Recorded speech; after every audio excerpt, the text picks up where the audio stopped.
When people are killed once, it is a tragedy. And when they are killed again and again, it is a crisis. But when they are killed repeatedly in the same places by the same type of attackers with the same silence afterwards, this is no longer chaos. This is a system.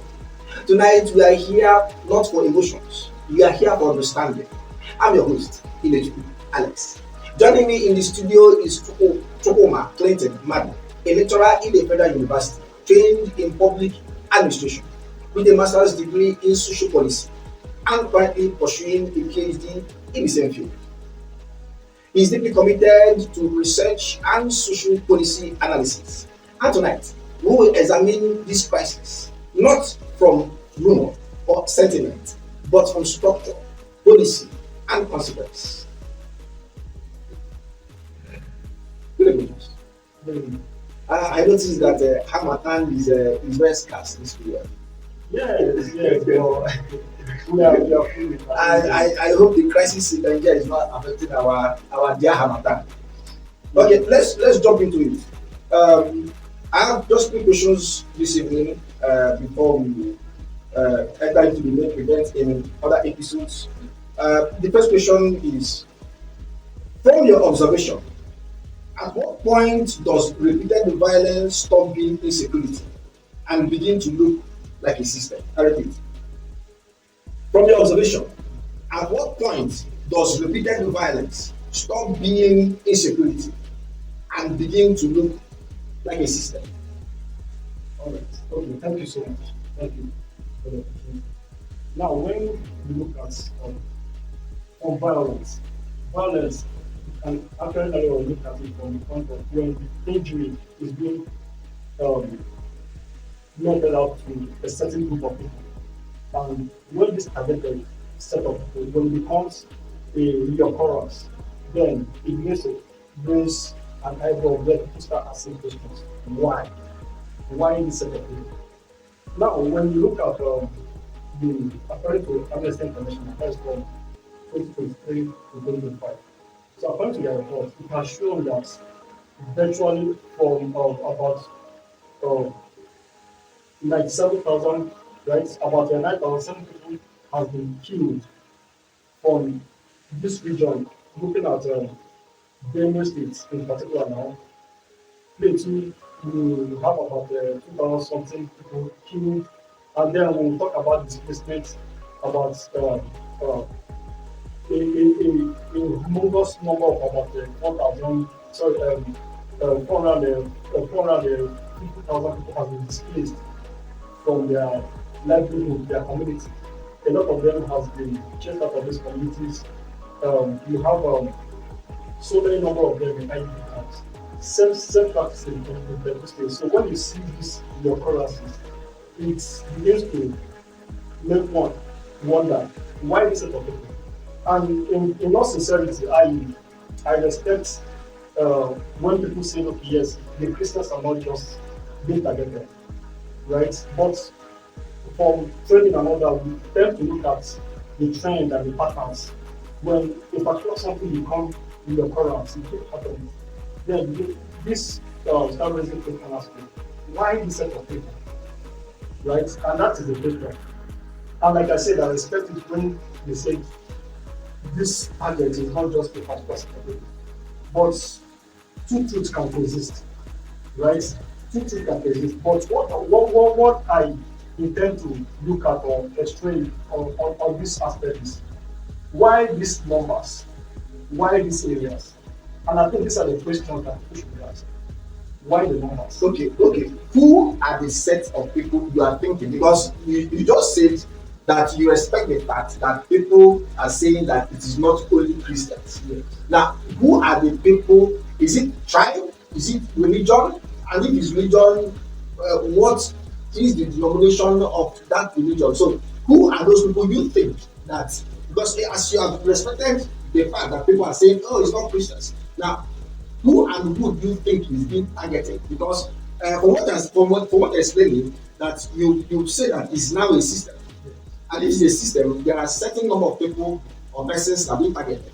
Now, who are those people you think are being targeted? Okay, so Now, if you look at the issue of the heat and people who are the victims, I can actually say perhaps a lot of factors have contributed to this. But looking at the targeted set of people, now I'm going to follow reports according to the family reports that was also released, that was 2025, which showed that uh, about 19,000 churches has been destroyed, burned down, right? And with the other numbers they didn't capture on this region. Now we're talking about the middle belt areas, the north central, the north central, the north west, these middle belt areas. Good number of churches have been destroyed in this area. We don't just end there. Then they have a lot of priests that are uh, hold on ransom, that are kidnapped with a demand for ransom on their head. And a lot of people have been displaced from the community. And like I said, I respect the fact that yes, people actually say, oh, it's not a Christian genocide. But on the other appearance, it looks like a Christian genocide. So, Because, yes, so you have more Christians being killed than other religions. exactly. And is not tribe now because middle belt and north may not be the same tribe, but the common denominator is they are all Christians. Yes, and they are predominantly Christians. And Yes, they are all Christians. And then we will have, although people are claiming that some Muslims are killed as well, but from what you're saying, if you change the ratio of Christian to Muslim, that you have close to something like 25 to 90% of them of Christians over Muslims. Thank you very much. Okay, now let's look at the second question. When the same communities are attacked, yeah, you say something about the middle belt and the north central and the middle belt. Now, when the same communities are attacked repeatedly and no one is held accountable, what does that tell us about who is comfortable with the outcome? Now, I repeat that.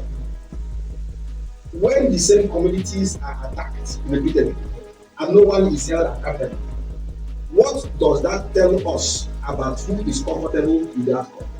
Okay, so when the reoccurrence, talking about the primaries, the occurrence of this attack, and then no one is being held accountable. So the next one start down with, because I like from in the field of research, I like most of the things you can actually use in explaining your getting response or response or asking the right questions, right?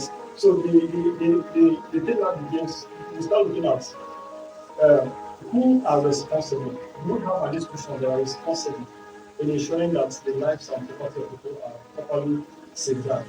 And I think this almost falls on the government, the police force, the, the security apparatus. And kudos to them, they've been playing a very big role in saying that insecurity is being pushed or fight. But when you look at the attack, you look at who benefits from this system. One, it shows that it's a very big business. In fact, some analysts call it um, an economic conflict where a lot of goods or actors, stakeholders benefits in this. So you look at those who are into kidnapping goods, right? So this will be the actual benefits from this enterprise, down to who provide the intelligence, who are the middlemen, who collects these funds, how these funds are being transmitted. It's a whole lot of big businesses going on among this, the kidnapping group. And it was just the point, even with the recent kidnapping of school children, demanding huge ransom. So it looks like a tiny business. Now that is on one hand in the aspect of the kidnapping group. Then you also look at the armed proliferation, the movement of illegal arms at the border post. Now, I mean, looking at the recent airstrike that happened, and I think a lot of people didn't actually understand or understood what happened there because kudos to the the US government for being so proactive because the attack actually has to weaken these operations when it comes to it's very strategic because this particular attack has to do with where these people have been storing arms, making their plans, and this is where they strategize now to hit probably the big people in the community. So by destroying or hitting at this targeted area, it actually crippled a lot of the operation. So I would say kudos to that. Yeah, so the proliferation of the borderline also becomes a very big business. Then you look at those, of course, who are into the mining aspects, right? Who carry out a lot of illegal mining. And that is unexplainable. The dark part behind the mining business needs to be unveiled. So it's also an area that a lot of this company is put in this. I listened to an interview of one of the presidential candidates, 2023 candidate, Peter, one of Anambra State. He said something in that interview. He said that when good oil is stolen, you don't put it in your pocket. And those people that have seen uh, uh, ship that carry crude, they say it's very massive. I must say, very massive. Yes, it is. And it cannot go undetected in and out of the waters of Nigeria or any country. Now, that shows that the government has a hand in that. Now, see what I'm going to. If crude oil is being stolen and is on record over the years, with such huge amount of vessel Yes, being moved. yes, Now, you talked about arms, yes, you talked about illegal mining. yes. Can such exist without government knowing about it? Because from what you're saying is because you talked about illegal mining, you talked about arms, you talked about kidnapping. These are the things that individuals do. Yes. And the people in the government are individuals as well. So if individuals know this, are you telling me that there is no way the government knows about this? Or is the government part of those people that are comfortable with the outcome? Because that's the situation. Because you talked about the activities being done. So who are comfortable with the outcome? The kidnappers, the illegal miners. Is the government part of those people comfortable with the illegal outcome? Okay, so I wouldn't really say the government now because I think we need to substantiate this. So when we look at, like I said again, we look at the structure of our system. I thought the government has corrupt officials who have been compromised. And beyond that, we also look at our security system also have been infiltrated by these terrorist groups and these ideologies that have these radicalists. So the thing is, when you look at how this thing runs, it's people in that region, especially high profile officials, government officials, the corrupt ones has been taking advantage of the system. Because when they do what, look at, like, for instance, the illegal mining aspect. So uh, resources, these resources are not just something you put like for the gold, they carry back areas, are not just the things you just take off and then you go and sell at the international market, right? So there are processes, there are registration processes, there are processes to authenticate the originality and back it as to where these resources are coming from. And then the resources, I saw a video a few days ago. I've seen it, I think, sometime last year. I think when I saw a few days ago was I think it is located in Kogi State. Uh, a mining, I don't know what to call the company, but a mining place where they have a private airstrip inside the desert. So they have the airstrip. So, and then are you telling me that our aviation sector, they are not seeing planes coming in and taking off from a particular airstrip? And in the north, where you have these illegal miners, they have their own airstrip because you are trying to exonerate the government, which is good. But if planes can come in, land in a particular place in the bush, and then fly off, someone is turning a blind eye to that.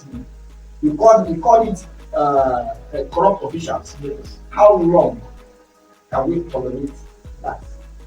Okay. Again, if you look at, I think where we have differences on our security architectural system, right? And I thought the government of you kudos to our security people. I thought they knew. So, and these people, because they understood how the system works, so they actually look up and take the advantages of because of the gap that our system has been created. So we have them like at the top level, like this, that has been perpetrating this people act. So the thing is, when you look at, I think even looking at the mining industry and this, we've not been able to properly harness and take advantage of what mining alone can actually add to our economy. So the government has been found complicit in this area. I think we need to do better. We have to do better in this. And then, and if you look at because this issue of insecurity has can be dated back even back in 2009 or back then, and because of the lacuna that has been created, those areas, most of these communities where there are serious natural resources have been deserted. People have been placed there, and if you can even imagine where bandits go to an extent to the point of collecting tax to this community. So that tells you the presence of government. When I mean government, the local government authority is not felt in those localities. So, and these are the issues that we need to reclaim these places, and then government presence has to be felt in those communities. Yes. But finally,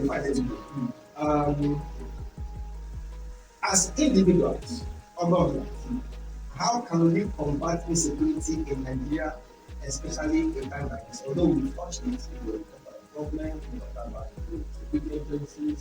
So, as individuals or as government, how can we combat insecurity? How can we combat insecurity in Nigeria, especially at the time? I'm not a security expert, but I think the government knows a whole lot of these issues, and for the people of Nigeria, especially the people residing in this area, they want to start seeing the actions. Government has to bring up, especially, but most importantly, the community policing, right? So the people, they said the people can actually provide intelligence when it comes to movement or information as regards to what happens in those communities. I think our security force, especially the police, will have to find a way of partnering with the local communities, right? Creates in partnership also with the state government. We have to give this to the enabling to the right training, prepare them. They have to be security conscious, and then more importantly, fund the forest guard groups, security, local security vigilante that have been created in these communities. You have to be properly funded in order to provide intelligent information as regards to the movement of some of these people. Okay, thank you. There is a program that will be starting soon. We call it SSSS. See something, say something. Because most times when we keep quiet and then things happen, and because it's not in our area, it's not in our religion, so it doesn't concern us. I saw a video when Akpabio, they were showing the video when they were in the chambers. The session was active, but a senator brought the video and showed it on his phone immediately. He had to halt the session and then commanded the security agencies to track the truck because there was a truck carrying bullets and it was falling off. Yes, so you have to act immediately. You don't say let's wait till then and then before then it gets late and then when places are sacked and then you now come and start shouting on the planet that the government should intervene. But the government cannot be everywhere. They are not spirits. So we as individuals should also alert the government on things happening in our locality. Event analysis, you've seen the patterns, and by now, one thing should be clear. What we are witnessing is not random and is not accidental. When violence repeats itself without consequences, silence becomes part of the system. I want to sincerely thank Umar Clinton for bringing clarity, depth, and policy insight to this conversation. I'm Village Balance, and this conversation matters because understanding is the first step towards accountability. Be informed, be discerning, and above all, be consistent.